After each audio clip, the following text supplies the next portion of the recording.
नई दुल्हन ने क्या बदला। एक लड़की विवाह करके ससुराल में आई। घर में एक तो उसका पति था, एक सास और एक दादी सास थी। वहां आकर उस लड़की ने देखा कि दादी सास का बड़ा अपमान तिरस्कार हो रहा है। छोटी सास उसको ठोकर मार देती है, गाली दे देती। यह देखकर उस लड़की को बड़ा बुरा लगा और दया भी आई। उसने विचार किया कि अगर मैं सास से कहूँ कि आप अपने सास का तिरस्कार मत किया करो, तो वह कहेंगी कि कल की छोकरी आकर मेरे को उपदेश देती है, गुरु बनती है। अतः उसने अपने सास से कुछ नहीं कहा। उसने एक उपाय सोचा। वह रोज काम धंधा करके दादी सास के पास जाकर बैठ जाती और उनके पैर दबाती। जब वह वहां ज्यादा बैठने लगी तो यह सास को सुहाया नहीं। एक दिन सास ने उससे पूछा कि बहू वहां क्यों जा बैठी। लड़की ने कहा कि बोलो, काम बताओ। सास बोली कि काम क्या बताएं, तू वहां क्यों जा बैठी। लड़की बोली कि मेरे पिताजी ने कहा कि जवान लड़कों के साथ तो कभी बैठना ही नहीं, जवान लड़कियों के साथ भी कभी मत बैठना। जो घर में बड़े बूढ़े हों उनके पास बैठना, उनसे शिक्षा लेना। हमारे घर में सबसे बूढ़ी यही है और किसके पास बैठूं।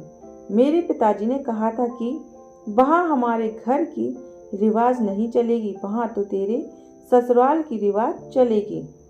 मेरे को यहाँ की रिवाज सीखनी है, इसलिए मैं उनसे पूछती हूँ कि मेरी सास आपकी सेवा कैसे करती हैं।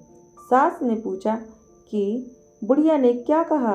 वह बोली कि दादी जी कहती हैं कि यह मेरे को ठोकर नहीं मारे, गाली नहीं दे तो मैं सेवा ही मान लूँ।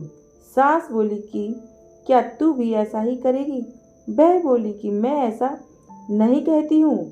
मेरे पिताजी ने कहा कि बड़ों से ससुराल की रीति सीखना।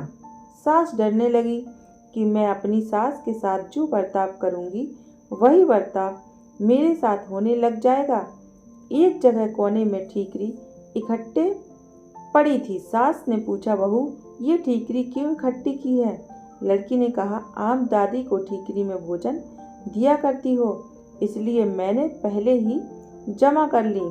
तू मेरे को ठीकरी में भोजन कराएगी क्या। मेरे पिताजी ने कहा कि तेरे वहाँ की रीत चलेगी, यह रीति थोड़ी ही है, तो आप फिर ठीकरी में क्यों देती हो। थाली में कौन मांझे, थाली तो मैं मांझ दूंगी, तो तू थाली में दिया कर।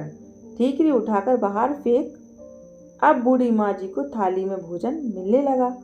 सबको भोजन देने के बाद जो बाकी बचे वह खिचड़ी की खुरचन, कंकड़ वाली दाल माँ जी को दी जाती थी। लड़की उसको हाथ में लेकर देखने लगी। सास ने पूछा, बहू क्या देखती हो। मैं देखती हूँ कि बड़ों को भोजन कैसे दिया जाए। ऐसा भोजन देने की कोई रीति थोड़ी है, तो फिर आप ऐसा भोजन क्यों देती हैं।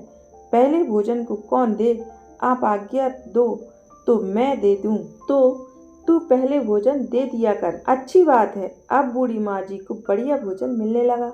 रसोई बनते ही वह लड़की ताजी खिचड़ी, ताजा फुल्का, दाल, साग लेकर जाकर माँ जी को दे देती। माँ जी तो मन ही मन आशीर्वाद देने लगी। माँ जी दिन भर एक खटिया पर पड़ी रहती। खटिया टूटी हुई थी, उसमें से बंधन बार की तरह मूछ नीचे लटकती थी। लड़की उस खटिया को देख रही थी। सास बोली, क्या देखती हो। देखती हूँ कि बड़ों को खाट कैसे दी जाए। ऐसी खाट थोड़ी ही दी जाती है, यह तो टूट जाने से ऐसी हो गई है, तो दूसरी क्यों नहीं बिछाती।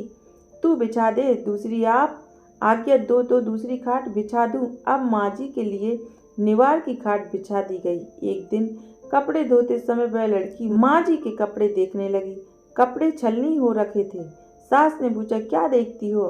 देखती हूँ कि बूढ़ों को कपड़े कैसे दिए जाएं। फिर वही बात, कपड़ा ऐसा थोड़ी दिया जाता है, यह तो पुराना होने पर ऐसा हो जाता है। फिर वही कपड़ा रहने दे, क्या तू बदल दे।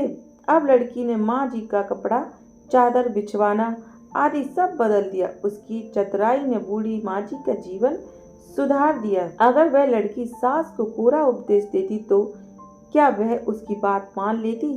बातों का असर नहीं पड़ता, आचरण का असर पड़ता है। इसलिए लड़कियों को चाहिए कि ऐसे ही बुद्धिमानी से सेवा करें और सबको राजी रखें। तो दोस्तों, कैसी लगी आपको हमारी छोटी सी कहानी? कहानी पसंद आए तो वीडियो को लाइक, शेयर और चैनल को सब्सक्राइब जरूर कीजिए। धन्यवाद।